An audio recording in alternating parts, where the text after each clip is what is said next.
Hi. For a long time, my friends and family have told me, "Hey, Wyatt, you've got to talk about history. You should do it like a YouTube channel or a podcast." So that's exactly what this is.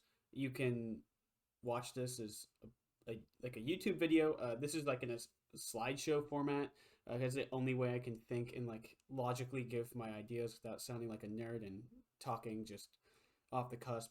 Um, or you can listen to it like a podcast. So I invite you to do either. Thank you for being here. And today, well, I'm going to talk about a topic in history that has always fascinated me: World War One. So I think in lots of modern times, World War One tends to be overshadowed by World War Two. But I think that World War One is equally, and in my opinion, more important than World War Two for really shaping the modern world. Because I don't think without World War One, World War Two would have ever happened. So in a sense, yeah, World War Two is very important, but I think World War One that's it sets the entire ground for World War Two, and not just in Europe, but also in Asia as well. We won't really have time to talk too much about this. This is going to focus essentially on the Western Front with World War One. So I wish I had infinite time to explain infinite things and just dive deep, but this is going to be more of a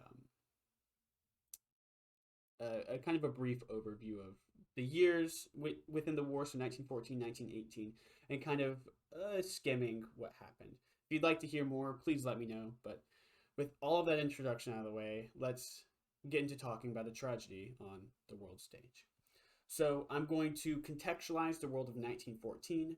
I'm going to talk about the road to war and how that led up.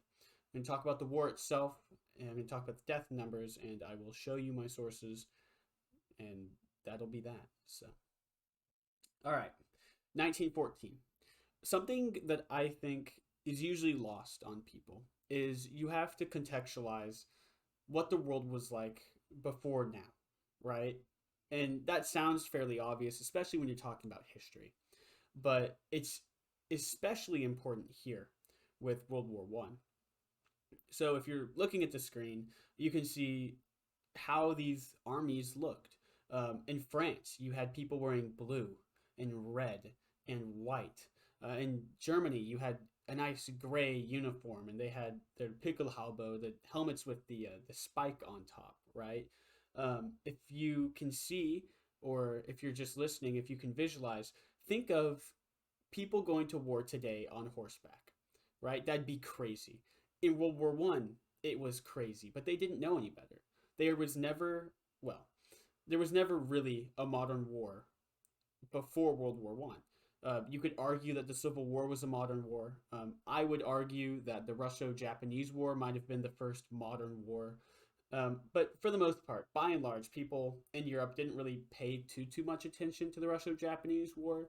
That was kind of Russia and Japan's thing, and it was kind of funny to laugh at Russia for losing to Japan. But they had lancers. In fact, if you want to go see what Napoleonic cavalrymen looked like, go look up at cavalrymen from France in the beginning of World War One, and they're basically a spitting image of what Napoleon's cavalry looked like. So they have that going into World War One. So the entire frame of mind is different, and I think the big point I want to mention here is pre World War One in Europe, war was considered romantic. And to us nowadays, we're like, oh my gosh, that's no, right? We've seen the horrors of Vietnam, of World War Two, of really, we've seen the horrors of World War One before they ever got to, right? We have that hindsight, that knowledge that as William Tecumseh Sherman once said, that war is hell, right? We know that now, but then that wasn't really something thought about, right? It was glorious to die for your country. And nowadays, people aren't exactly so on board with dying over whatever somebody's country is, right? So it's just weird for us. But to them, it was completely normal. And I'll especially talk about the French here for a sec.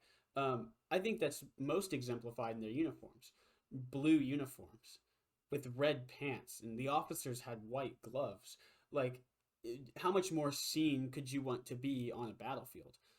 Later in the war, France actually will keep, for the most part, the blue, but it'll be a more washed out blue color. But it's interesting that they keep the blue. The British use a khaki color, and the Germans use gray. The Americans use the same khaki that the British were using essentially.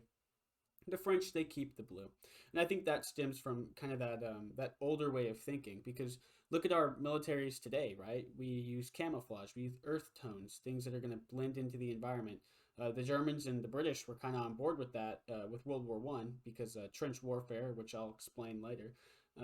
But the French weren't, and I think that's just interesting to think about, to consider. So the world's different, very very different. And this is also pre-internet, obviously, pre a lot of things that we take for granted. They had the telegram or the telegraph, right? Um, Not exactly the fastest way of communicating, but a way nonetheless. For the most part, the fastest way to get messages, especially across war-torn areas, was a man on horseback. So horses and animals really did play a very important role in the war, which I think I talk about a little bit later too. So lots of these things all contributing to this world that is completely different than ours. And there's a scenario in this world which is completely different than ours. It's Germany's plight. So in Europe, as you might have learned in your history classes growing up, or just a casual observer of history, you might notice that a lot of times you hear World War One was kind of started by this alliance system, the system of interwoven webs of alliances that led to war, and it's a little bit more complex than that. And I'll try to sum it up simply here. So before 1914, before the Kaiser, there was this guy called Otto von Bismarck. He was perhaps the greatest diplomat in Europe at the time. A lot of people would argue that he was. And Otto von Bismarck had always said to the German people, to the higher ups in Germany's upper echelons of government, keep France and Russia away from each other. On a map, if you look, there's the German Empire in the middle, there's France to the west and Russia to the east.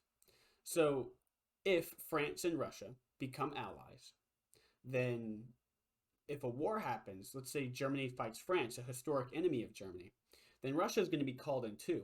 So they'll be pincered, they'll be sandwiched between France and Russia. And that just won't do. And come 1914, France and Russia had become allies. Despite everything that Otto von Bismarck tried to do, France and Russia ended up becoming allies because of essentially neglect on the part of the upper German leadership. So, in order to kind of counteract this, the Germans came up with something called the Schlieffen Plan. Now, the Schlieffen Plan was to essentially, instead of going through the Franco-German border, which was heavily defended by France, and rightfully so, they would instead take the bulk of the German army. Not all of it. They leave some of it to fight the French and kind of divert their troops down the Franco-German border. But they take the bulk of that army and swing through Belgium. Belgium was expected to fall instantly. And they would take the bulk of the German army, swing through Belgium, go into Paris, take Paris, France would capitulate. And all this time they spent in France, well, Russia, they've been mobilizing. And Russia was considered to be kind of slower, kind of like a giant, right? So whenever they're ready and they're ready to swing, they'll swing and you'll feel it. But it's going to take that giant a long time to get there and get up and get to where they need to be. So in that time that they're in France, Russia would be mobilizing. That's fine, right? They aren't mobilized yet. So once France falls, they take that huge German army that was in France, leave a bit of it there for policing and setting up France under German rule, essentially, or like a vassal state, and move essentially the bulk of their force to Russia to fight the Russians. There were, at least in hindsight, there was one flaw in the plan that they didn't necessarily consider. Belgium, that country that they wanted to go through, was allied, had essentially a defensive treaty with Great Britain. So if Belgium gets invaded by any country, Britain comes to the aid of Belgium. Germany knew this. Great Britain knew this. Great Britain told Germany, do not violate Belgian sovereignty. And Germany kind of hand waved them away, right? Like, oh, whatever. Britain's probably not going to do anything. In fact, there's an anecdote that the Kaiser Wilhelm. Kaiser just means Caesar, by the way. Could you imagine that, calling your the leader of your country, Caesar, like Caesar Biden today, right? That'd be so weird. Um, Kaiser Wilhelm is asked once, and this is a paraphrase. I'm probably gonna butcher it. If the British come and land in Germany, what are you gonna do, right? And the Kaiser was reported to say something along the lines of, "Well, just have the police go arrest them." Right? They didn't think much of the British. They thought even less of the Belgians. So they thought, no problem. We just swing through Belgium, take Paris. France falls. After France falls, we'll hoof it to Russia, defeat the Russian army, sue for peace. Right? Well, that's what they wanted, and it's not exactly what they got. Germany, talking to their side of the alliances, was essentially allied with Austria-Hungary. They are both, and this is wrong in a lot of senses, but I'm going to use it now just for simplicity, both Germanic in origin.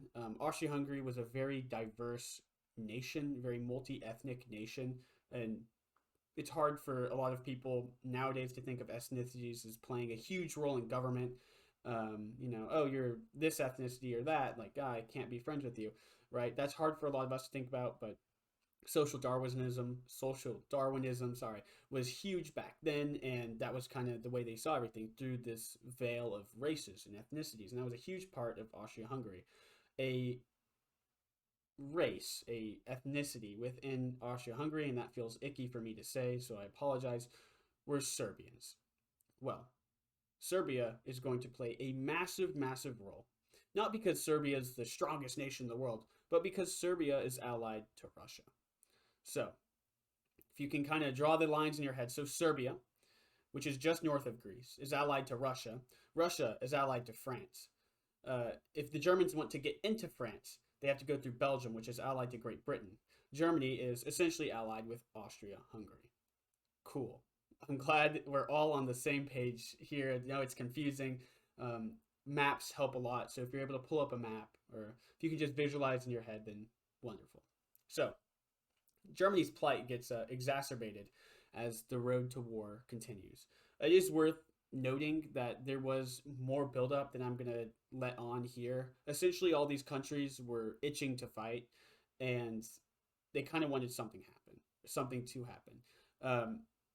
And well, Otto von Bismarck, he'll make a return for right now. He's once recorded as saying, if war happens in Europe, and this is paraphrasing by the way, he said, if war happens in Europe, it's going to be some damned foolish thing out of the Balkans. Well, he couldn't have been more right. So there's this guy. He's Austrian. His name is Archduke Franz Ferdinand. He's the heir to the Austrian throne. So whenever the current Austrian emperor dies, Archduke Franz Ferdinand is going to become the emperor. And he is kind of forward thinking for the time for a monarch in Europe. He's kind of very modern in a sense. He actually really loves his wife. It wasn't like an arranged marriage. He's they're in love, right? That wasn't super common back then. And well, the Archduke is going for some sort of trip or partial diplomacy type mission to Sarajevo. And he's going on the 28th of June. Now, to you and me, that probably means nothing. But the 28th of June in Serbia is widely remembered as one of the most humiliating defeats of the Serbian army by Austrians ever, right? It's just humiliating. They hate that. That day is just a day of national shame. And look at this. The Archduke of Austria-Hungary is coming to our capital, Sarajevo, to visit on the 28th of June. What does this guy think he's doing, right? Well, he didn't, in all likeliness, really mean anything by it. He just didn't know. And now he was there in Sarajevo on the 20th of June. So he's essentially doing a parade. And in this parade, he's in an open top car, waving to people and hi, hey, whatever. But there's been a plot brewing, a conspiracy. There's this group of young men called the Black Hand. And one of their members is Gavrilo Princip. I think that you could argue that Gavrilo Princip is the most influential person in the entire 20th century. I don't think that would be a bad argument to make. I don't even think that would be weird. But you might not even know who he is. Well, he's a member of that organization called the Black Hand. He's like 19, 20 something years old, right? So the Black Hand are essentially a group of Serbian nationalists who are just fed up with Austria. Austria's kind of been imposing on them recently. They're just done, right? They don't want anything to do with that. So they plan to kill the Archduke. On this day of national humiliation in Serbia, they plan to kill the Archduke and restore some of that glory, some of that Serbian pride. So there's a couple of assassination attempts that day, and there's like two, and they both fail. One of them, I think some guy takes like a pot shot at the Archduke, but he's quickly kind of wrestled or something to that effect by security. And then the next assassination attempt, somebody like throws a grenade at the Archduke's car, and the Archduke like hits it away with like the door of his car, and it blows up, and it hits like the car behind them or something. I forget exactly what exactly happens, but essentially he lives, and his car speeds off, and they go to like the governor's mansion of Sarajevo. Right? They're flustered. They're freaking out. Oh my god! I just got somebody. People tried to assassinate me twice in your city. Right? The Archduke's, pretty freaked out. But the Archduke's like, I owe it to the people who were injured in the attempts. So the civilians that were standing by, or like the car that was, partially blown up, I need to go visit them in the hospital. So he sets off. He gets back in the car. He tells his driver, we're going to the hospital, right? And off they go. Now, the Archduke and, more importantly, the Archduke's driver they aren't super familiar with Sarajevo. So they head off, and they don't know where they are. At the same time, Gavrilo Princip, this kid of the Black Hand, is just bummed that he didn't get to kill the Archduke, that nobody killed the Archduke. Their plan failed. Dang it, right? So he goes off to go grab lunch at some shop. You imagine like a consolation prize, food. Like, yeah, you had a bad day. Cheer up, kid. Like, have a sandwich, right? Type of meal. Well, the Archduke's car, it's going down a street, and the driver realizes that he's made a wrong turn. And now, again, this is 1914, so cars work a little different back then than they do now. Essentially, back then, if you like shifted gears in a car, there's a pretty good chance that your car would stall. And, well, he went from drive to reverse, so there's even more of a chance that your car is going to stall, and it does. Right in front of the shop that Gavrilo Princip is in. Right as he's walking out with whatever, meal in hand, or just finished eating, or whatever, he sees the Archduke, not even a stone's underhand toss away from him. He pulls out his gun, and he shoots the Archduke and his wife. They're dead in Sarajevo. The Archduke, he shot, and he saying something along like, it's nothing, it's he like turns to his wife and tries to make sure she's okay, but she's dead, and he dies. There's actually, you can look it up. There's a picture of the Archduke's tunic. It's like a blue tunic, very nice, like light blue. His collar is red. It has like gold inlay on the collar. His buttons are all gold, and unmistakably, it's covered with blood. It's just covered.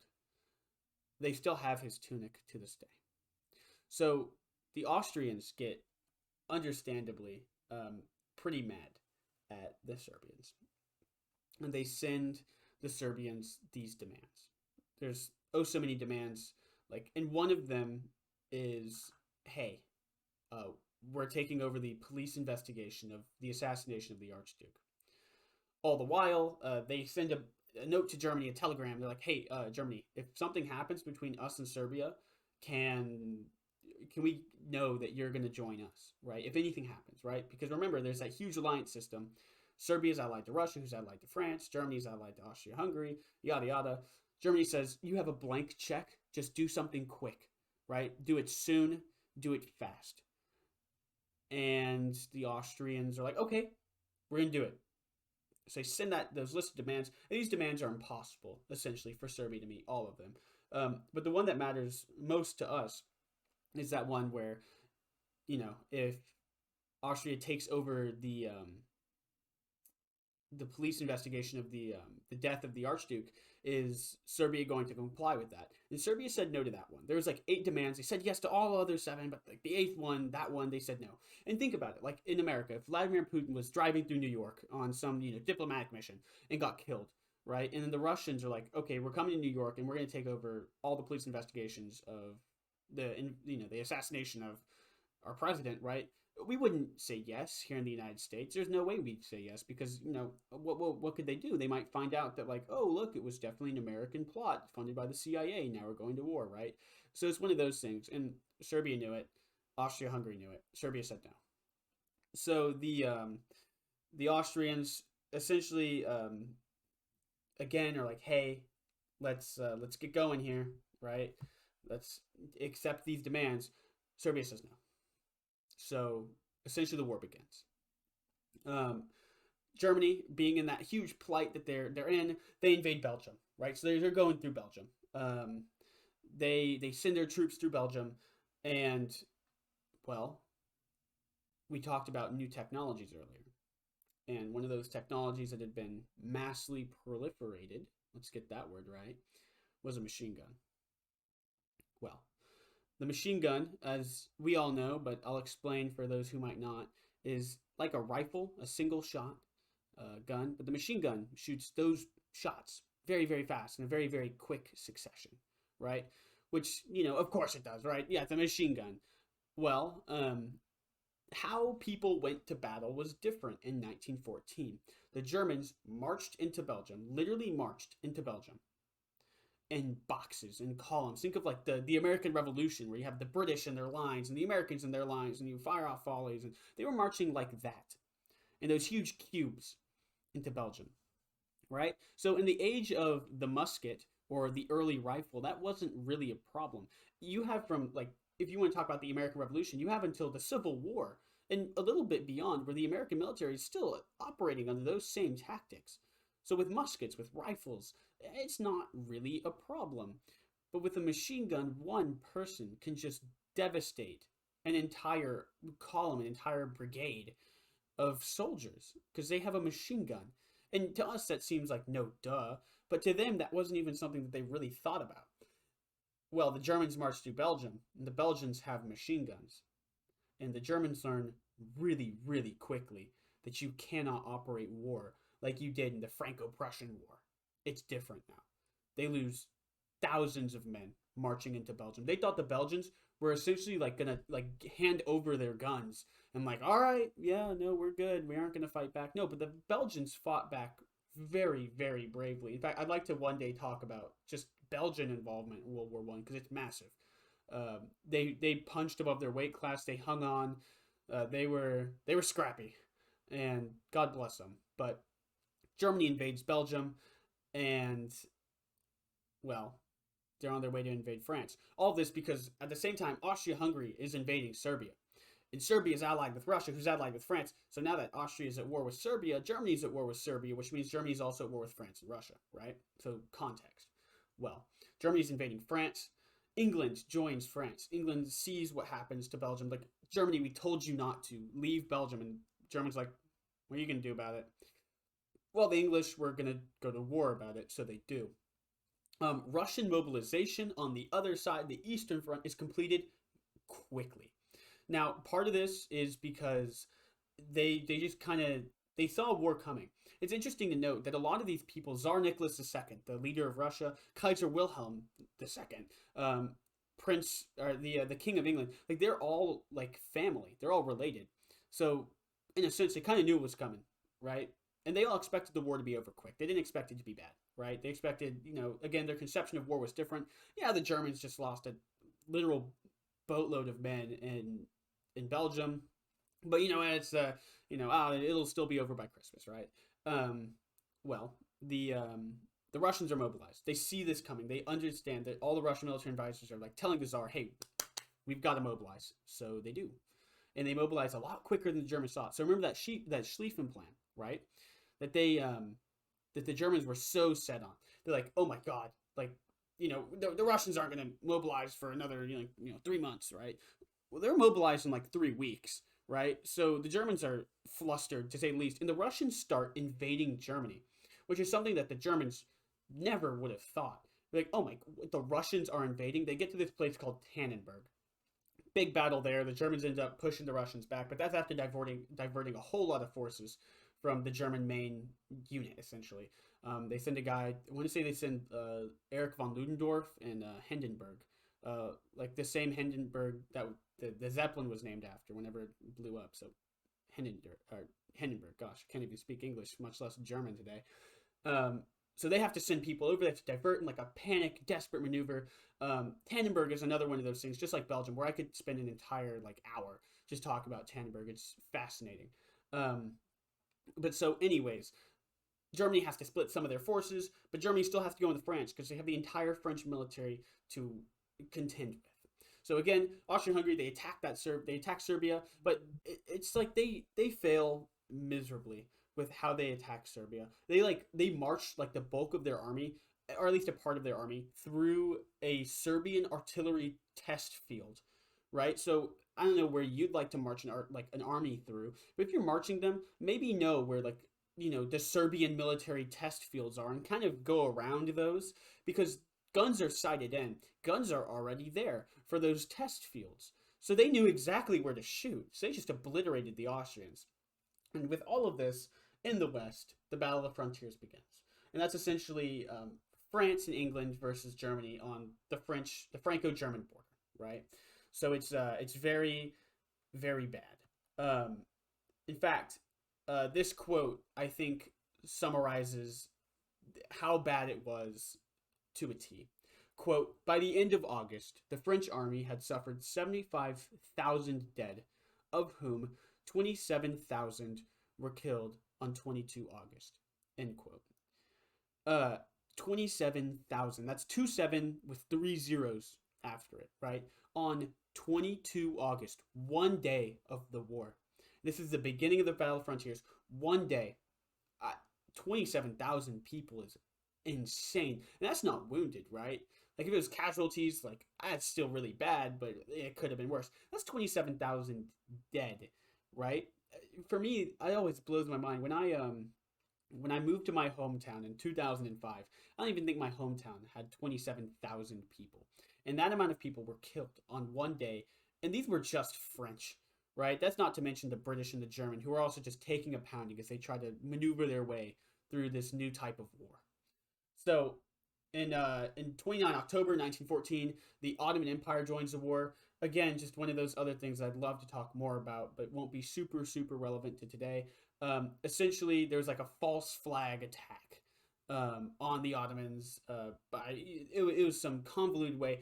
Ottomans joined the war on the side of the Central Powers. So now, if you can dust off your history books, the colonial powers of England and France have to start worrying about their colonial possessions in Africa and in the Middle East because the Ottoman Empire is just going to go take them, right? So that diverts a whole lot of forces to the Middle East, to Anatolia, to go try and deal with the Ottomans. But very interesting. I'd love to talk more about that one day. So two things I'll kind of talk about here. The Battle of the Marne was the first time trench warfare was used. That was September 6th to September 10th in 1914.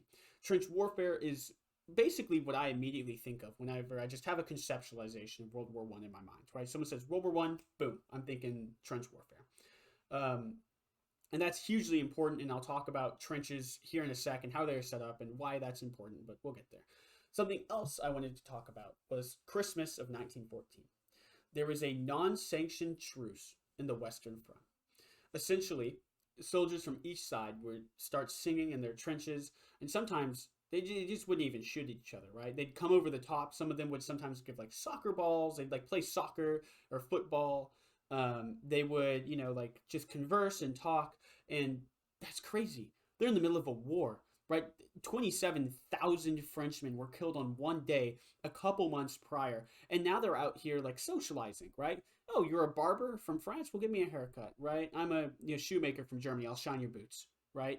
Stuff like that, like just wild like fraternization with the enemy, which to us is insane, and to the generals at the time That was also insane. They don't need to, their soldiers like laughing and playing soccer in the middle of no man's land between trenches. They need their soldiers shooting at the enemy. So in 1914, lots of brigades and corps units of whatever of both sides, the Central and Allied powers or the Entente. They just didn't shoot at each other. They didn't no artillery like barrages, no like machine guns going off. Of course, there were incidents of some people trying to do this goodwill Christmas, come over the top of the trench, and they got mown down sometimes. But there was a pretty big feeling of live and let live on Christmas in 1914. And the generals were just horrified, right?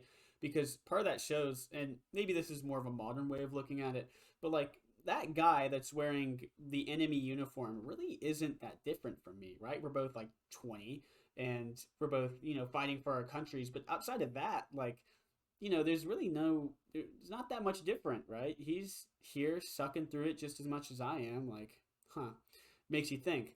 But, the generals were horrified at the prospect of that, and so it never happened. So in future Christmases, like 1915 to 1917, because the war didn't last till Christmas in 1918, they essentially like had heavy artillery barrages, keep your head down type Christmas days. But 1914 is just an anomaly. It's just an interesting thing that happened. Christmas truce. So how about that? So trenches. Trenches were quite the deal in World War One. Essentially, trenches were made to counteract the problem that was artillery. So artillery was used in huge, huge, huge numbers in World War One. And in order to not die to artillery, you had to keep your head down. You had to keep your body down. And a way to do that is by building a trench, because the artillery that blows up, if it hits the ground, it's gonna blow up, and now you'll be fine if you're in a trench, right? Later in the war, there were airburst artillery that was used. So essentially, it would go so high, and then it would like burst in the sky, and send shrapnel and Lord knows what else down, and that was effective. But you have to be very pinpoint with that stuff too. So moral of the story: trenches were made to counteract artillery. And if you think of a trench, you might think of one long line, and it's not that way. Trenches zigged and zagged and curved, and they went back because there wasn't just one line of trenches. There were like 10, right? There's lots of support trenches and ways to send supplies up through the trenches. And then there's obviously that main trench in the front, where people did most of the fighting. And it's just wild, like how they zig and zag. It was made because they had like these sharp 90-degree angles. Because if a artillery shell landed in a trench and it was just a straight line, lots of people down the line would be killed, right? But if it lands in a trench and you have those zigs and zags and turns in the trench, it's going to diffuse that explosive, concussive, and shrapnel, or that explosive and concussive power, and then the shrapnel from the artillery shell, and it's going to diffuse that, and it'll stop that. Especially with those sharp 90-degree turns, that's a hard stop. And so more people would live if an artillery shell went off in a trench, and that wasn't as uncommon as you might think. Yes, it's like a 1 in a million type deal, but when you're shooting hundreds of millions of shells, it's really, it's gonna happen. It's bound to happen, right? So trenches were interesting from a kind of like a cutaway view. So you had no man's land, and then you had usually a layer of like barbed wire. And then you had like sandbags that were kind of lining as the trench came down and you actually got into the trench. There was like sandbags, and sometimes there were these little like machine gun nests and whatnot. There'd be essentially like a step where you would step up to shoot, and you could like step down and you could go live in like a dugout. So it'd be duck boards where you would walk, and then there'd be like a dugout where you would kind of hide it out. And if you were being shelled and the enemy wasn't coming, because normally the enemy didn't come with the artillery, that was kind of a later thing, which I'll talk about here in just a sec. They would you just hide the dugout, the artillery would stop, and they'd go up to those fire steps. They'd step up to fire, and that kind of kept the ground where they were firing on not wet, not terrible, because the rest of the trench objectively was horrible, right? There were rats the size of like a table just hanging around eating stuff. You wake up in the night with like a rat scurrying over you, and oh my god, right? To them it was horrifying. To us it's horrifying. It's kind of one of those human things. But yeah, so most of the trench sucked because there wasn't proper like drainage, and if there was, it'd probably get blown up eventually. There were rats. It was wet. People were dead. in fact, it was so bad, right? This is horrible. Like, you would have to dig new trenches every now and then, and when you would dig through bodies a lot of the time, because a lot of the time you couldn't move bodies. So there were some times at night, and this happened with some sort of frequency, where both sides would send over the top groups of people to go grab injured, wounded, and dead. There's a name for that, and I completely forget it right now. But both sides kind of acknowledge, like, hey, like, you do that, and you aren't like combative with that, and we'll do the same thing, and we won't attack your guys with our, like, graveyard shifts or whatever going on out there. So that would happen sometimes, but by and large, like, you couldn't really move bodies. So you'd like dig through bodies, and like, I remember hearing once that there's like an anecdote where, they're like digging through bodies, and the digging through the trenches, making new trenches, and like, oh, there's part of Bob, there's Bill, and here's Frank, right? Like, stuff like that. It's just horrible, right? But I guess that's interesting too, that like graveyard type humor that they literally got that graveyard humor. So it's just interesting that that happened. But yeah, so trenches, by and large, you could not pay me money to be in a trench in World War One. It's that simple. They sucked. They were terrible, but the people put up with it, and I find that insane. I really don't think, if we had to have trench warfare here in 2021, I really don't think that people would do it. I don't think they'd put up with it for that long, and these people put up with it for 4 whole years essentially. So I absolutely commend them on that. So, 1915, just a couple of highlight moments here. Zeppelins were used against England starting in February of 1915. So, Zeppelins, if you don't know what those are, they're like blimps, massive, massive blimps. And they didn't have long range bombers like you think of in World War II. They couldn't just fly a bomber from England to Germany, or from Germany to England. Uh, they just didn't have the technology, but they had Zeppelins. Zeppelins were really, really interesting because they floated really high. You couldn't really get to them with your planes. If you had the right cannons and stuff, you could probably shoot them. But for a while in 1915, they were kind of untouchable. Now, Zeppelins weren't like the most effective thing in the world. You can only carry so much on a Zeppelin because you have to essentially have like lift. You have to have enough lift to fly the Zeppelin. If you put too many bombs on a Zeppelin, you're not going to have that lift that you need. But they certainly struck fear into English people. Um, but as the war continued, the Germans still did use Zeppelins, but they kind of fell out of favor as technology started to be better. They kind of stopped bombing England. Um, they used their bombers for more like war fighting um, operations. Speaking of using weird, wacky technology, the Second Battle of Ypres, which was 2nd of April 1915, that's the first time gas was used. Another thing people think of a lot with World War One is the gas, and the Second Battle of Ypres is the first time they did that. So essentially, what happened is the Germans were attacking, I believe, the British at the Second Battle of the Ypres, and they essentially had these barrels full of gas, and they just waited for the wind to blow the right way, and they opened up the barrels, and the gas went out. Who would have thought, right? Well, it ended up being super, super effective.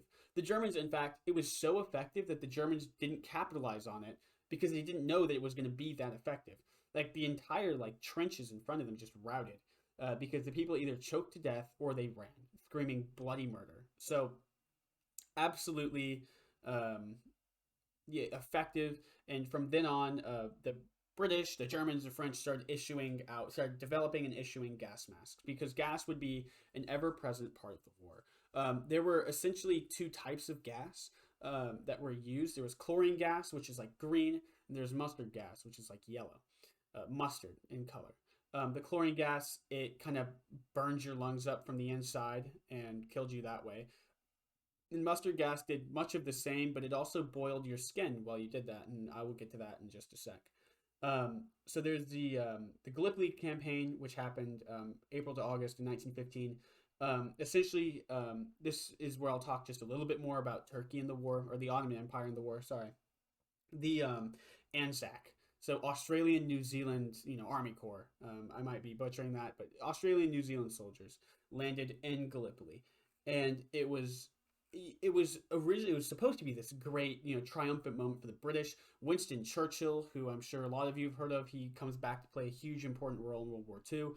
He was in command of this operation, at least for a good bit of it, and they had like a whole bunch of ships that were like during 1915 they were kind of second rate ships. They weren't the greatest, but they weren't the worst either, and they were certainly better than what a lot of countries have. These were second rate by British standards. So a lot of the world, these are kind of pretty good ships, right?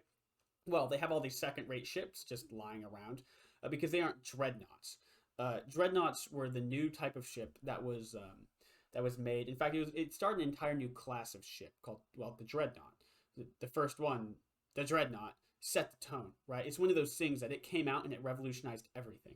So anything that wasn't a dreadnought was essentially now a second class ship.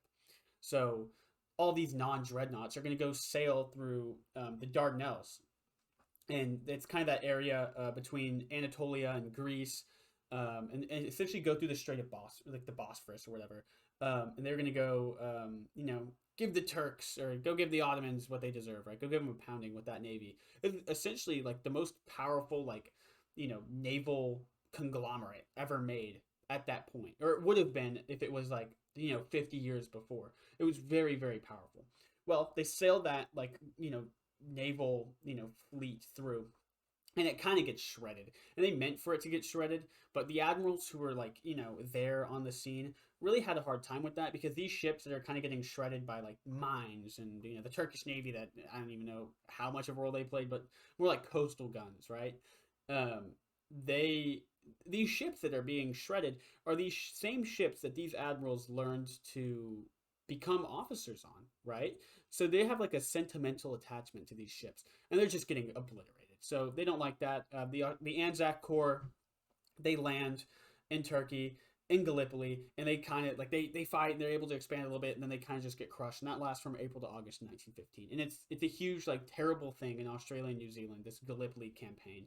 It's they really suffered through a lot, and it's just this whole war, as I said, it's a tragedy on a world stage, and I don't think anything exemplifies kind of that more than this. Well, one of many things that exemplify it very well is this Gallipoli campaign.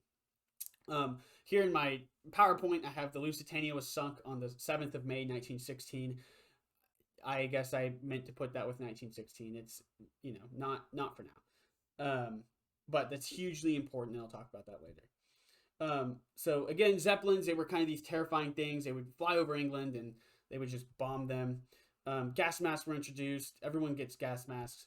And if you are watching this, I encourage you, if you aren't much of a gore person or mutilation type person, and I really don't blame you if you aren't one of those people, to look away now. Because what I'm about to show is the effects of mustard gas on somebody who lived through it. And the picture is pretty horrific if you've never seen anything like that before. So I will give you a sec to turn away now. If you're listening, just think of something happy. I don't know.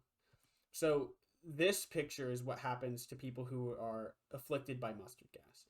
I'll make it brief. Essentially, it boils your skin off, and that's exactly what happened here. So, more things about the Gallipoli campaign. So again, Anzac, they attacked the Ottoman Empire, and they used Winston Churchill's plan. It's a failure. 300,000 soldiers on the Allied side and 250,000 soldiers on the Ottoman side are casualties. There were some like British and French colonial soldiers, not just Anzac, but it was primarily Anzac.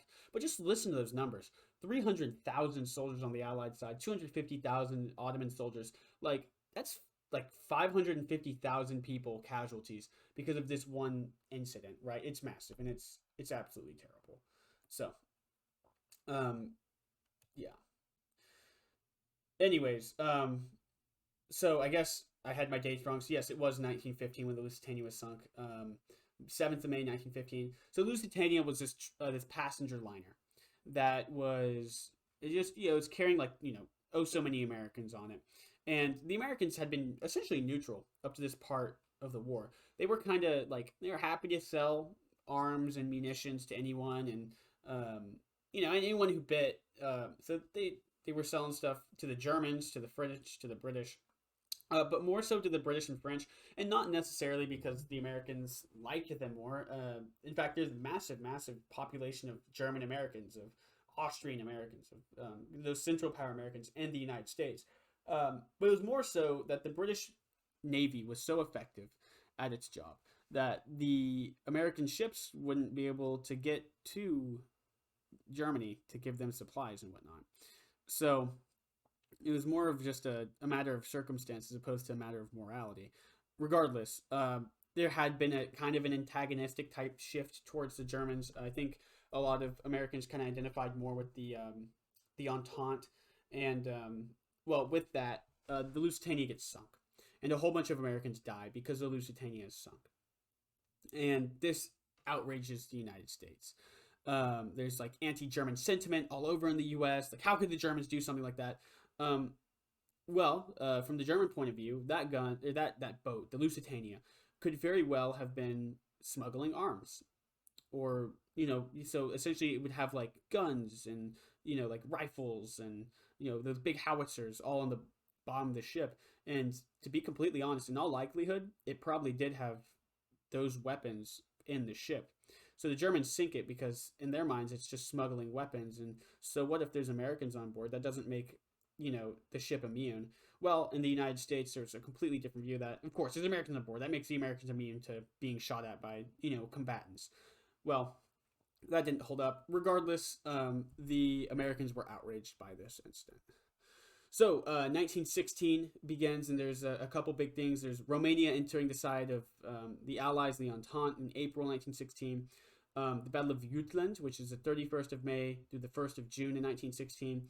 Verdun, which is 21 February 1916 to November 1916. And the Somme, which is 1 July 1916 to November of 1916. I'm sure you've heard of Verdun. If nothing else, that's one of the big things that sticks out to people in World War One. Is Verdun. The Somme, if you're British, that one really sticks out to you, and understandably so. So Romania, they're here, and they enter the side of the Entente. There's a picture of Romania saying, look at that, we're joining the Allies. It's cool. Romania kind of got steamrolled, if we're being completely honest, by the Germans. Romania absolutely just took it. It was kind of to help. Romania kind of was pressured into joining because the Russians needed some help fighting the Austrians and the Germans. So Romania opened up another front. By this time, Bulgaria's with the Central Powers as well, and Romania kind of gets steamrolled. So it sucks for Romania, but it was a valiant effort nonetheless. So got to commend them there. So the Battle of Jutland is very important. So Britain and Germany have these large navies, and they have all these new ships. So Britain has, like, at the time, again, the largest and the best navy in the world, but Germany wants to strike out and kind of attack that navy. And I mentioned it before, there was a huge buildup of naval powers leading into World War One, particularly with the Germans, where they were building up their navy. And now it's time to use it. We have all these cool toys. We're itching to use it, right? We've seen the Army use all of their cool things. We're seeing essentially the Air Force getting out there, which I'd love to talk about the Air Force in general of Germany and just in the war in general. But that's a story for another time. So we're seeing all these, like the Army, the Air Force using all them. The Germans are like, well, why can't we do stuff with our Navy? So they try. And Jutland is just north of Denmark, if you look on the map. And Britain and Germany do it, and it's a miserable failure by the Germans. It just completely fails. The admiral of the German Navy gets his T crossed like twice in one day, and what that is essentially, like, think of like a line. Well, think of the letter T, right? So the top bar that goes across horizontal is the British Navy, and the German Navy is the vertical line that goes into the bar, the horizontal line. And essentially why that's so bad is because the British Navy can give a full broadside to the German one, and the German one can't do hardly anything to the British one. And he gets that happen like twice. It's like the worst thing that can happen to you in a naval like maneuver. And he gets it happen, like it happens to this guy like twice. So the German Navy fails, and well, this is the above water navy. It fails, and they do nothing essentially for the rest of the war. But submarine warfare is chosen as an alternative, and I'll talk more about that here in a bit. Um, so the Battle of Verdun. This is kind of Germany thing. The war's. It's 1916 now. We're kind of done with the war. Um, and Germany is like, all right, we're gonna bleed France white. We're gonna make a battle at a place so important to the French that they're just done. Right? If they attack here, they're gonna lose so many men and manpower and everything. That they're just gonna lose. We want to bleed France white. Well, so they attack Verdun. Verdun is a culturally significant spot for the French even before World War One. Pre World War One, it was just again a very significant spot. So when the Germans chose Verdun, the French had to defend it. If they lost that, they would lose a huge part of their culture. I don't. There's not a great comparison for like the United States, but think of like if somebody invaded like Dallas. It's not like the end of the world, but like, oh my god, they took Dallas, right? That crap. They're getting up there, right? So kind of like that. I always think the casualties are an interesting metric to judge these by. I think it's a metric a lot of people judge these battles by, but it really just hits home, and I think the scope, like the scale of these battles, is just massive. So German casualties, they had somewhere between, and again with like with artillery, like when you get hit by an artillery shell, you kind of just evaporate. So there's a bit of a like a we don't necessarily know. There's lots of missing in action. So around 336,000 to 434,000 casualties on the German side, of which about 143,000 are killed. On the French side, I guess the numbers are a little bit more concrete because the French ended up winning the Battle of Verdun. But yeah, at this rate, what's a win? They had about 379,000 casualties, of which 163,000 were killed and 216,000 were wounded. Um, so the French ended up winning, right? They ended up pushing the Germans out of Verdun, but it's kind of like a Pyrrhic victory, a victory that is essentially like we won it, but at what cost? And there was a massive, massive cost to the French for this battle. Again, having over 3,500 people injured or killed is massive, right? Same for the Germans. Um, so France starts to bleed, and France, in fact, mutinies in 1916 start to become. There's this entire little period where there's like a lot of mutinies in the French army because they're just kind of sick of it. In fact, if you were a French soldier pre 1916, you lived until the Battle of Verdun, chances are you went to Verdun not just once, but like a couple times because they kept rotating their soldiers out. So they'd have their soldiers in Verdun for oh so long, then they'd rotate them out. Go back to like Paris or something to chillax for a while, and then straight back to Verdun, which I think that is just objectively terrifying, right? The first time I feel like would be the easiest because you don't know what you're getting into, right? You're going to this battle and like you've been in battles before as a French soldier. You're going and you're getting to this Verdun place that resonates in your heart. You're gonna defend Verdun, and you get there and it's just terrible. In fact, it's just miserable. In fact, if like top 10 places of why places to never be in history, Verdun is like a top 3 easy. Never go there. Not during 1916. Terrible place to be. And as a French soldier, you get in there, you're in that terrible place. It's god awful. And then you get sent off to the front, right? You go to a place like Paris or some outlying city where life is calm. Because in World War One, it wasn't necessarily like World War Two where there was that widespread destruction. Lots of destruction was very localized to around the trench line. So you get to a place that's just not been touched by war. Grass is green, flowers blooming, people singing, and you've just seen the horrors of Verdun, right? Terrible, terrible battle. So you, all right, you get some time to like, take to yourself and like really take that breath out. But then you're told you're going back. That to me is terrifying. Like you're told, you just get done with this terrible, god awful battle, and you're coming back. By the way, so can you imagine that? And again, there's not by 1916. There's more motorized vehicles. So, but just imagine you're you're put into like the back of a truck as a French soldier, and you're sitting in the back, and you watch the city that you were just in, the little town. it starts to fade off in the distance, and there's countryside. And as you keep going, the sky gets darker. There's something that they always talk about with trenches is you don't see them first, you smell them first because of just how many people and animals are dying. So a smell starts to hit you, it starts to linger, and it starts to hit you. The skies start to kind of darken a little bit. The all the smoke and stuff associated with the battle and all the dust that's kicked up, and then you start to see the artillery shells, kind of the outlying ones, the old ones, and they start to get closer and closer and closer. And the green lush meadows and forests are now kind of just barren and stripped of leaves and everything. There's just dead trees. You start to see dead bodies, and you're going straight back to Verdun. That place that was so terrible that, I mean, Germany's whole mission was to bleed France white, and you're going right back there. So, utterly insane.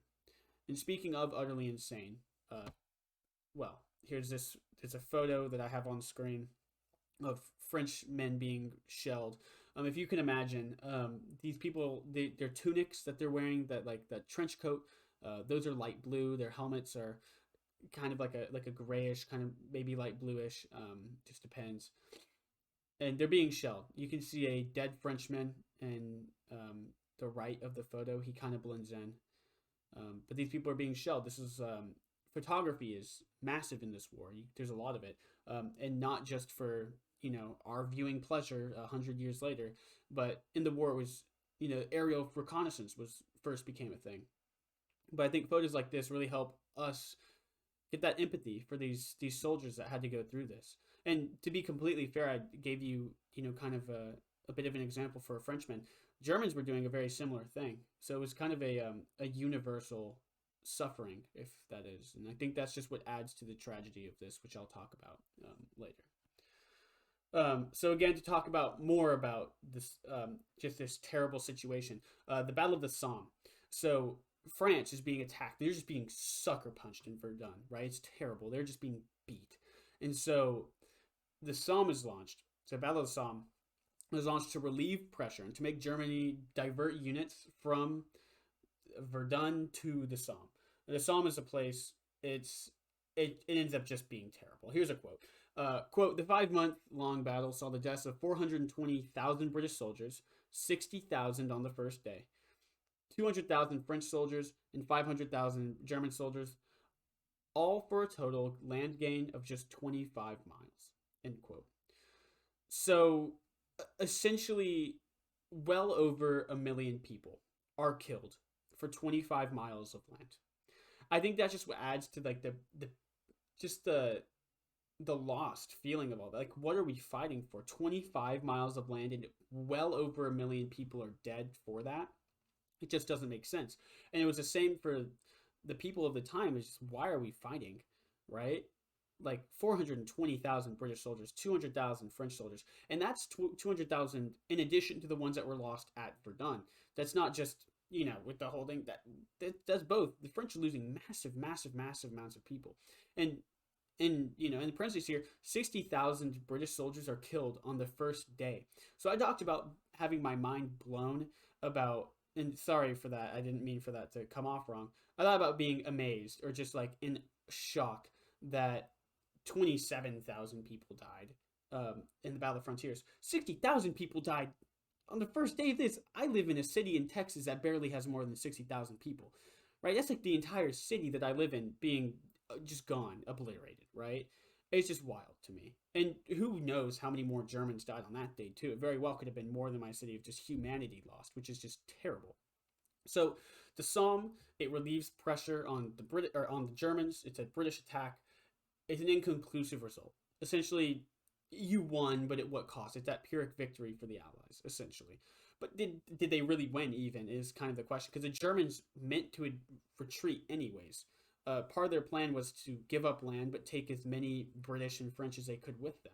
It was all part of the plan, so they weren't really too perturbed about losing 25 miles of land. To them, that's nothing. So it's really debated who won. It could be considered a Pyrrhic victory for the Allies. To me, I just think it's like a loss for humanity.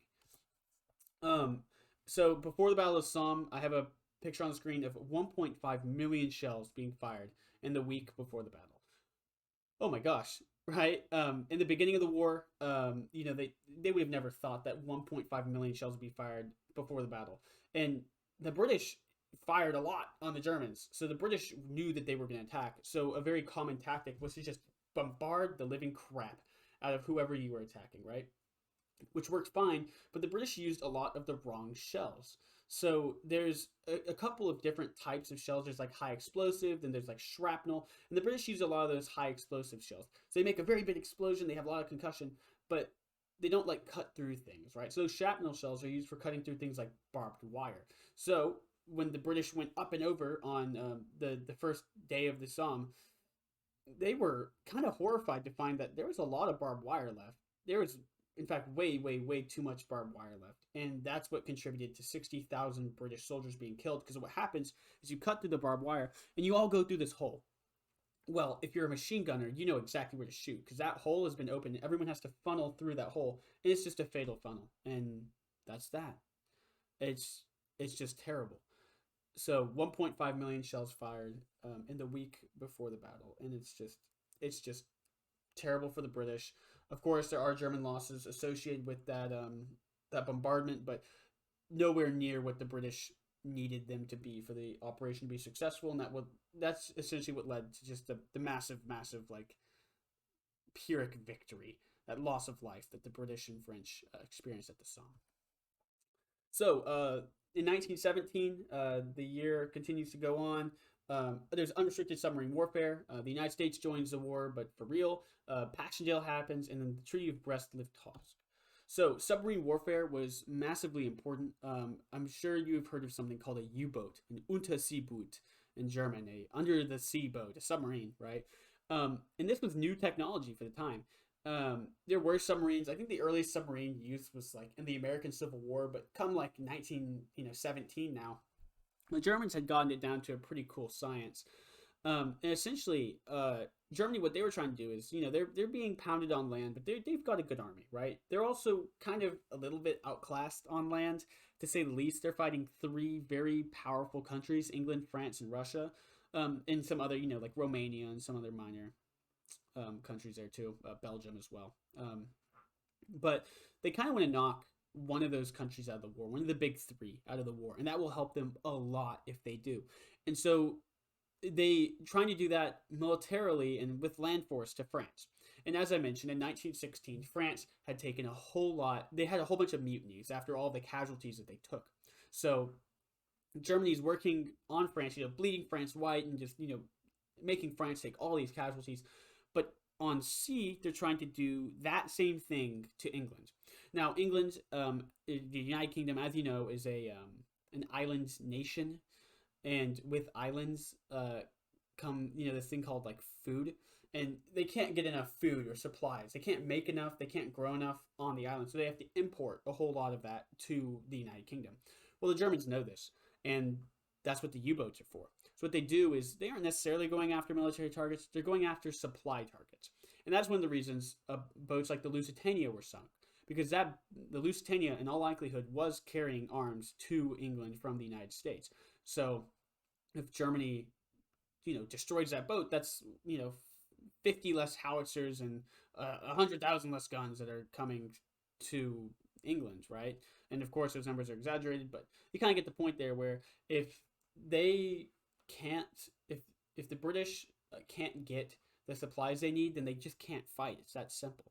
And the Germans know this. They're exploiting that. And for a while, it works a lot. And England, they know this. England knows that it's working. Like, oh my gosh, this is terrible.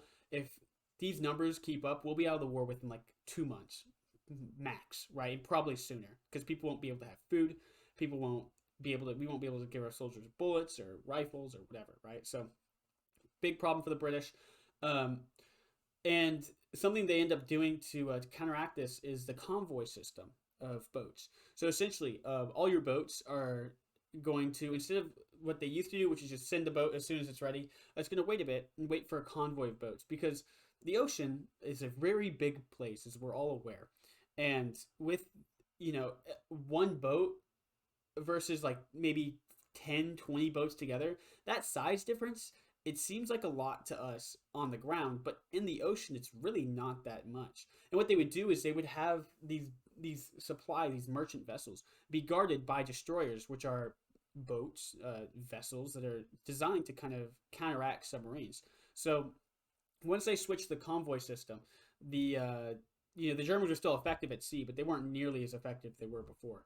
But massive props to the British and the Americans that end up joining the war, um, for figuring that system out. And they really, really, really reduced the effectiveness of U-boats, because what U-boats had to do, they had like a gun on them, and they would surface and they would fire that gun after firing their torpedoes under the water, and they had to surface, right? And that's when the destroyers just blast them, right? So it was a very risky job. And by the end of the war, other place I wouldn't want to be was a U-boat, because lots of the U-boats ended up sinking, just because when they came up to fire, they would be obliterated, and that is not exactly a fun way to go.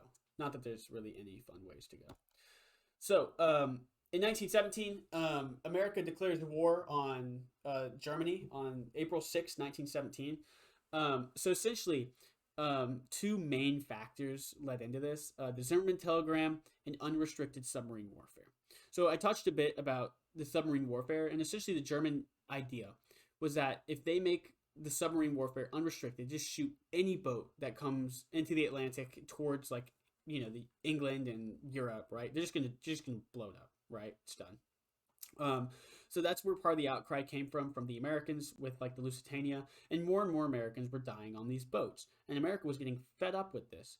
Um, Woodrow Wilson, the president at the time, was very, very fed up with this, and he told Germans stop, and the Germans said no. So unrestricted submarine warfare was terrible. And the Zimmerman telegram for the Americans, that was the other, like, the last straw. So essentially, what happened is the German ambassador to like Mexico sent a message to Mexico, saying like, hey, how about you consider joining the war? And if you do, if you side with us, right, like we'll get you supplies and whatever you need, and we'll figure out a way past the British Navy. But like, we will give you essentially all the land that you lost to the Americans, like Texas, New Mexico, Arizona, California type land. And Mexico was like, no. But even more so, the Zimmerman telegram was sent, well, by telegram.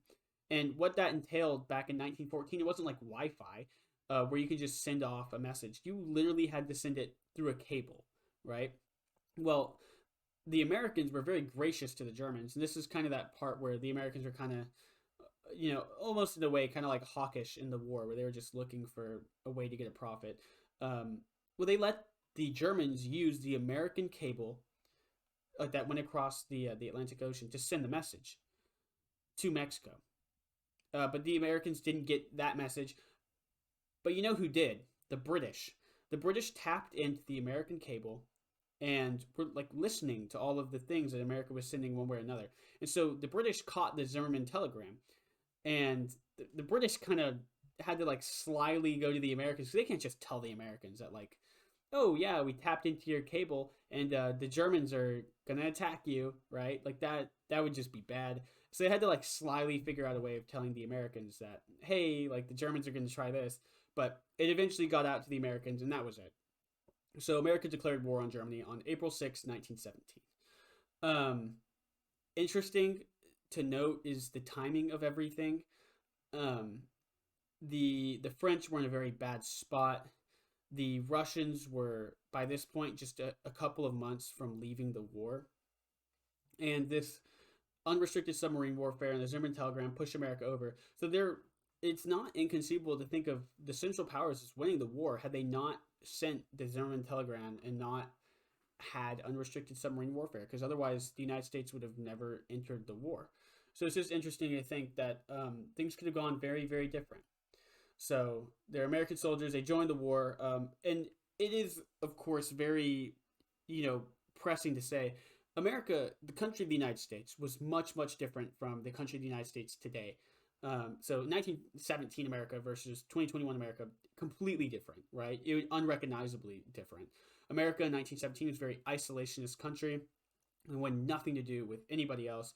Of course, there were little spouts of American imperialism. There's a Spanish-American War. There's the Philippines. Whatever. nothing like there is today. So very, very different country. The sentiments were a lot different. But America started sending people over to Europe. And the Americans were not trained in military affairs really at all, and not especially not like modern war. The last big expedition the United States military went on was, I believe, in 1915, 1916, where General John Blackjack Pershing went to go catch Pancho Villa in Mexico, and they used like three jeeps or something and like planes, literally, literally like the Kitty Hawk like Wright brother type planes, right? So the planes get like obliterated in a storm, and they have to like use their like jeeps, and it's like whatever the precursor to the jeep was. I'm sure it's like a Model T on steroids, because jeeps weren't a thing till World War II.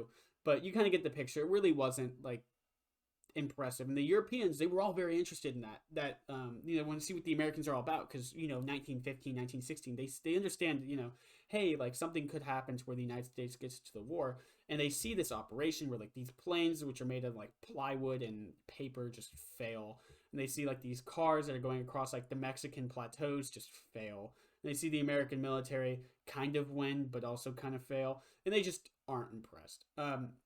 However, that entire saga with General John Blackjack Pershing and getting into Mexico stuff is also really interesting, and I wish I could talk more about that, because like the backstory to it, especially in terms of General Pershing, is just, it's like a movie. In fact, I'm surprised that nobody's made a movie out of it yet.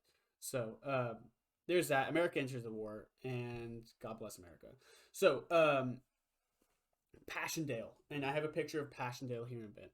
It's one of those other battles. Like there's kind of like Dan Carlin, he said once that all these battles kind of have a theme to it, and I think I would kind of have to agree with him there. For me, Passchendaele is the mud. So Passchendaele is fought in this part of like Belgium, essentially, where it's just muddy, and it's not necessarily like always that way. Like even today, it's not always that way. But like with all the rain that they had come Passchendaele, all the artillery shells just churning up the soil and just essentially turning into mud. Lots and lots and lots of mud. There's over 800,000 combined casualties at Passchendaele. Boom, right? The Allies lose. And again, it's remembered from the mud. I remember in Dan Carlin's podcast, Blueprint for Armageddon, he talks about like an anecdote, and I'm going to butcher this, where these soldiers are kind of just like, they get stuck in the mud. And once you get past a certain part, like essentially like your waist, you can't be pulled out of the mud. It's too thick. And so these soldiers are like sinking, and they know they're sinking, and they're dying in the mud. Dan Carlin talks about an anecdote where they would keep prisoners of war, and or not prisoner of war, sorry, medical injured, so wounded members, in like craters and like essentially really big foxholes where artillery struck, because lightning doesn't always strike twice, does it? So, and it's also relatively safe from things like machine gun fire. Well, it rained so much at Passchendaele that at one moment they have all these wounded in like essentially a massive foxhole, this crater, and they come back a couple hours later, and it's just completely filled to the top with water, and all the wounded drowned, right? Or he talked about another thing where this guy had fallen in the mud, just like begging for his comrades to shoot him, like his own comrades, please shoot me, please put me out of my misery, like. And none of his comrades could do it, right? Because it's like a friend, it's an allied soldier, it's like a fellow countryman, right? So Passchendaele, again, one of those top 10 places I would never want to be. Allies lose, the Entente loses, and it's remembered for the mud. There's a photo. Look at the trees, just barren, stripped. Look at all the mud. Like, it's just wild how it's all churned up. You can see the duck boards that are all like that we talked about earlier when we talked about trenches. They'd have these duck boards, and they just line them over like the wood and water, and you'd walk on the duck boards, and well, they're there. That's how you got around. Otherwise, you just sink. So, in 1917, Russia leaves the war. So the Treaty of Brest-Litovsk essentially was a sign between the Germans and the Russians, saying, Russia, you're out. Russia, at this point, was kind of just like I haven't talked too much about them. They had a couple of really impressive offensives. One of them, the Brusilov offensive in 1916. They really gave it to the Germans and the Austrians. But by 1917, that steam had worn off, and the Russians are out of food. In fact, like a common like catchphrase of the communists that end up taking over is like, we're gonna give you like food and peace, right? Like that's how low the standards are in Russia at the time. They just want food and like in fact they didn't even say food, they said chleb, which means bread, right? So they have like bread and peace, right? Gosh, so things suck in Russia.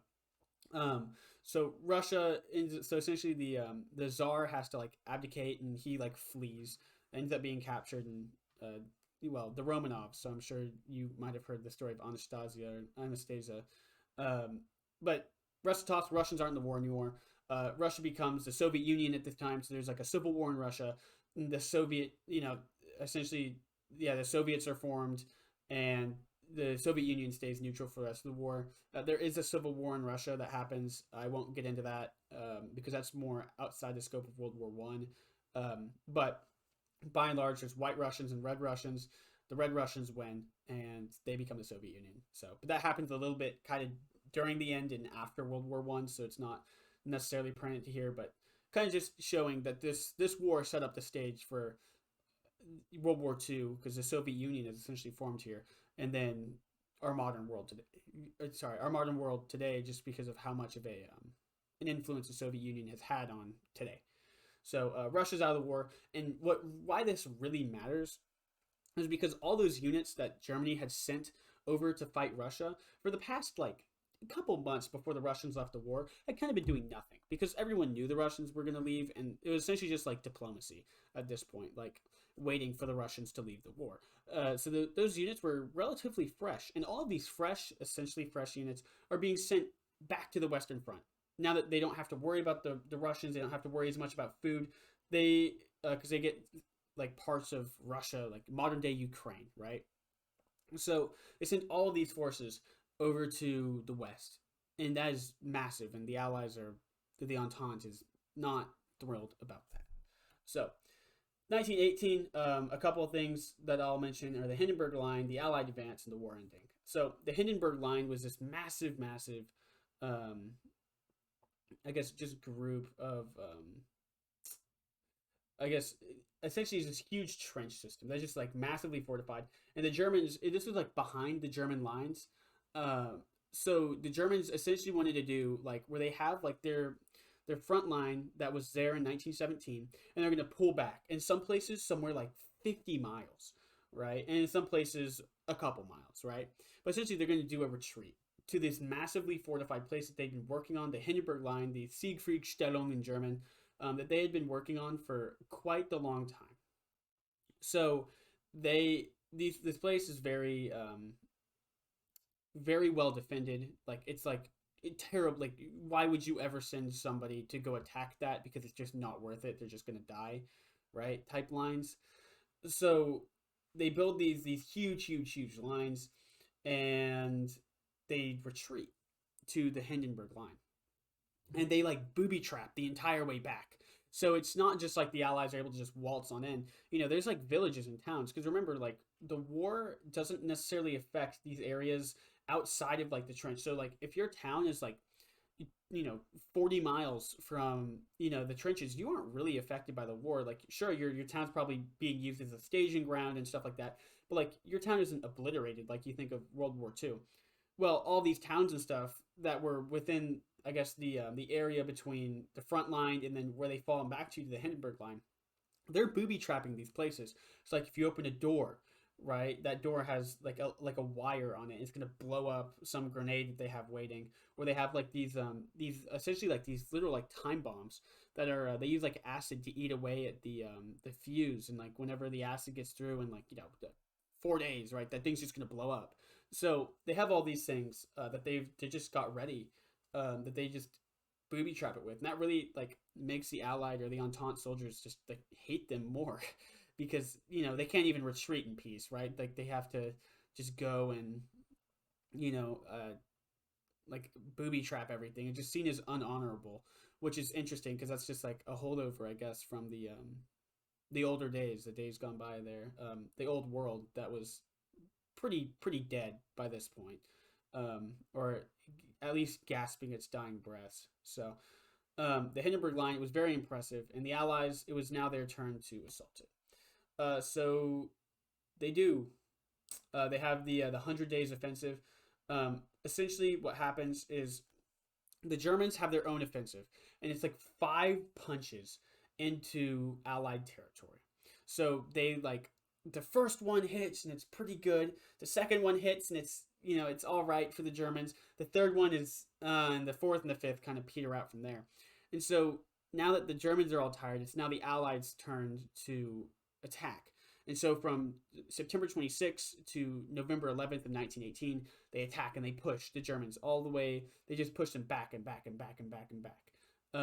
And so the Germans get pushed into deeper into Belgium, deeper into France, or I guess more towards like out of France, more towards Germany. Essentially, they're being pushed back, and it's not just in one place; it's the entire front line. It's just being pushed back, and with that, the war ends. So Germany, they given their 5 punches. That was kind of that last gasp. So they had those new troops from Russia, but even that can only do so much because supplies were still a huge problem. In 1916, for example, there was something called the Turnip Winter. If you have German grandparents, you can ask them to tell you about the Turnip Winter because I'm sure their grandparents told them all about it. Um, Terrible winter, and the only thing that grew was turnips, and all the other food was gone. So they ate turnips. That's why it was called the Turnip Winter. Well, that didn't just stop in 1916. 1917 was bad too. 1918 was bad as well. And so it essentially comes to pass where they start negotiating, the Germans and the Entente, and the armistice is signed on November 11th of 1918. The war technically isn't over, but the fighting is stopped, and even that is kind of a bit false. There is some scattered fighting after November 11th, 1918, but officially there is supposed to be that armistice, and all hostilities are supposed to cease everywhere in the world on November 11th, 1918. So at the 11th hour, the 11th day, the 11th month, the war is over. And it's another just tragedy that happens is these commanders that are so caught up in the old world want glory and they want honor.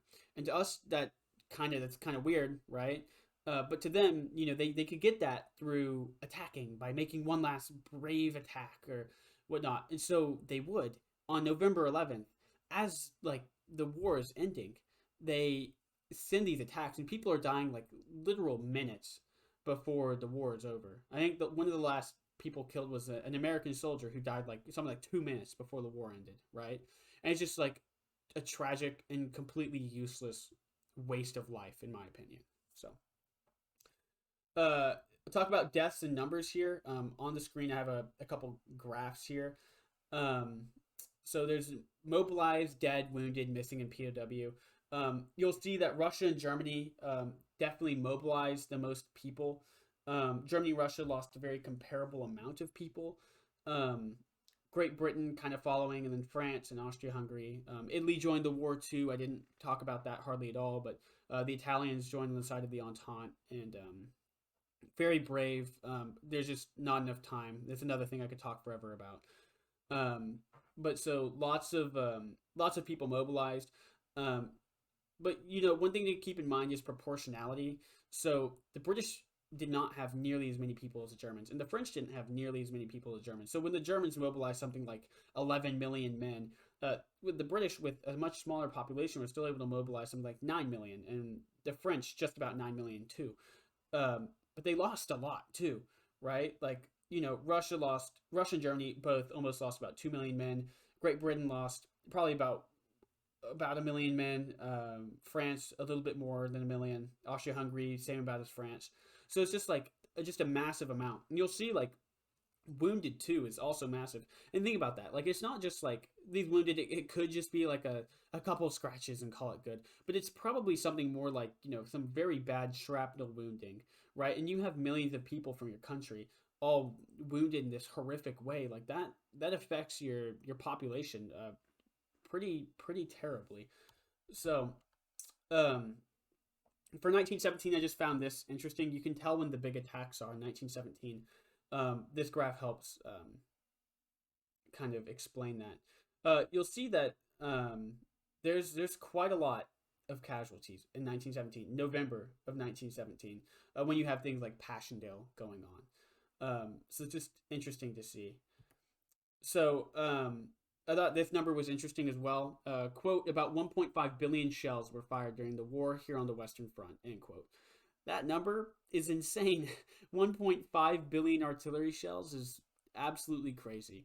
Um, and yeah, it just goes to, I guess there's a point here. Like, there are parts of France and Belgium, on the Western Front at least, that you cannot go to today. They have them cordoned off. You cannot go there. You're not allowed there because the shelling was so bad. There's still unexploded munitions. In fact, farmers in France and Belgium, there will still be a couple farmers every year that die to munitions fired during World War One. Because what happens is not all every shell is perfect, right? And sometimes there'll be duds or like the primer, it won't hit the way it was supposed to, and the explosive bit is still there. So when you hit that with like a tractor or you're like tilling and you hit that, you blow up. It's that simple. So it's just horrific that there's a literal modern day scar on our Earth because of World War One. Again, you can't go there. The ground is too polluted. You can't farm there. You can't drink the water there. You can't go there. It's almost like Chernobyl, but on a more like trench like front. So it really is just terrible. So I have a whole bunch of sources here that I'll just kind of show on screen, where I got everything for all of this. And this is the last thing I'll talk about. So there's a song or a poem called "In Flanders Field," and that for me is pretty quintessential World War One. If you're looking for something to listen to, other than this, that kind of sums up how I feel about World War One. Um, the poppy is a symbol of World War One in another sense. In fact, I have a Canadian quarter that was made, I believe, in 1914. I actually can pull it out right now. I have it in my wallet. Um, Sorry, it was made in 2014, I believe, for the commemorating the 100 years since the start of World War One. And it's interesting because it has in the middle of the quarter it has a poppy, um, and it's like it's just it's not like quarter material. It's like almost like a plastic, but so this quarter as I'm looking at it here was made in 2008 to commemorate the 90-year anniversary of World War One, and it has that poppy in the middle, and I bring them up because poppies, you wouldn't necessarily think of them as really. I don't ever think about plants hardly that often, but whenever all these areas were ravaged and just completely destroyed, right? Places like the Somme, Passchendaele were done. The first thing to grow back were the poppies. They're the first plant resilient enough to grow back despite the terribleness of the war and the scarring and the artillery shells and the dead. The poppies would grow back first, and I don't know. My whole point was this is kind of just to educate about World War One as a whole. I know it's not perfect by any means. It's not nearly as long as it should be. It doesn't go into as much detail as it should be. But I think it's a good overview of World War One as a whole. And I find it so important because I think you can draw a lot of parallels between our modern day and World War One as a whole, right? We right now are living in a period of transition where technology is starting to move faster than we can think. And the same thing happened for the people who had to go through World War One. They went from horse and buggy to car, machine gun, and plane like that within the span of 4 years. It was frighteningly quick, and we're going through a similar transition period. Right now, we're just reaching out to the stars and to our moon, and we're sending things up by space. So what's going to look like in 4 years from now, right? But we're also kind of in the same situation on a geopolitical scale. Right now, a couple countries, and I won't name them, are certainly looking and itching for a fight. And probably my country included, if we're being completely honest. And I think that that's terrible in terms of, I really do believe in William Tecumseh Sherman's, war is hell. And it is. And I think people forget that. And especially now as the last of the people who really lived and experienced World War II are starting to pass away now. we're forgetting that on like a cultural level, that cultural memory of how bad war is, how bad it can be, is gone. And I know a couple of years ago, even the last of the people who fought in World War One passed away. And so we're losing just how bad a global war is. And it's just my hope and my prayer that we exhaust every other measure of diplomacy, of humanity to avoid this. Because just the numbers to me with World War One, the smaller of the world wars, like 17 million people died in World War One. And that's just combatants, right? Like that's not the civilians who starved to death. That's combatants. Lord knows how many it is with civilians who starved to death and every other terrible way for innocent people to die, right? Like 17 million combatants. And World War II had something like 60 million combatants, right? Any war on that type of scale should be avoided. To be fair, war should just be avoided on any scale. And I just hope that we're able to take the lessons that history has taught us that we might not have had to go through, but our grandparents did, and their grandparents surely did, right? We we need to learn from them. We need to take their trials, their tribulations. We have that hindsight. And you can't apply hindsight to the current moment, but you can learn from hindsight in the past. And it's just my wish and my hope that we never have to have fields with poppies regrowing in them for the first time after some terrible battle, right? Never want that again.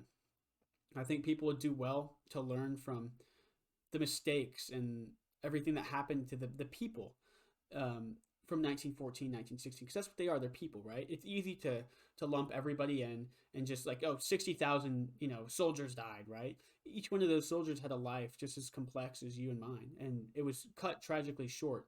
Because in my opinion, this is kind of where I'm going off into the weeds here.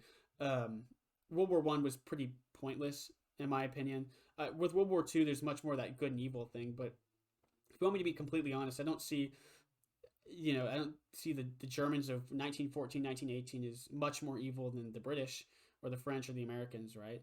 Or the Russians or the Austrians or the Italians or anybody that fought in the war. Like it was a lot more. I feel like the war was a lot more mathematical and pragmatic in that sense, where it's just my country versus yours. It's not necessarily the good and evil that World War II was definitely a lot more of. But to me, a lot of this seems pointless. We talked about the Somme earlier today, and we talked about how 60,000 people died on day one, and so many well over 1 million people died for 25 miles of land, right?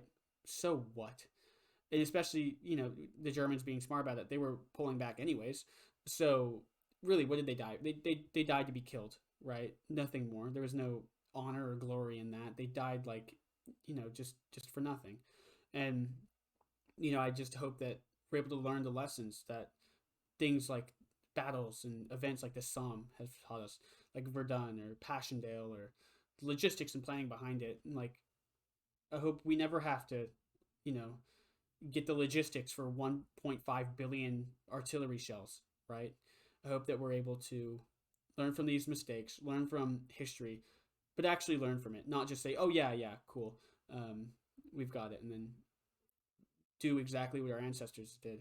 I like to try and be optimistic about things, and I like to think that if the dead from World War One could say anything to us, it would be something along the lines of learn from us and don't do what we did. So it really was a tragedy on a world stage, and the first of essentially two, and hopefully not the first of many more. So I appreciate you taking the time to listen to my ramblings about World War One. If you liked this, let me know, and do try and take some time to really take in the scope and the scale of this conflict, and see what impact it has had on your life. And I hope you learned something today. And I guess that's all I have for you. So thank you. I appreciate it, and I'll see you in the next one.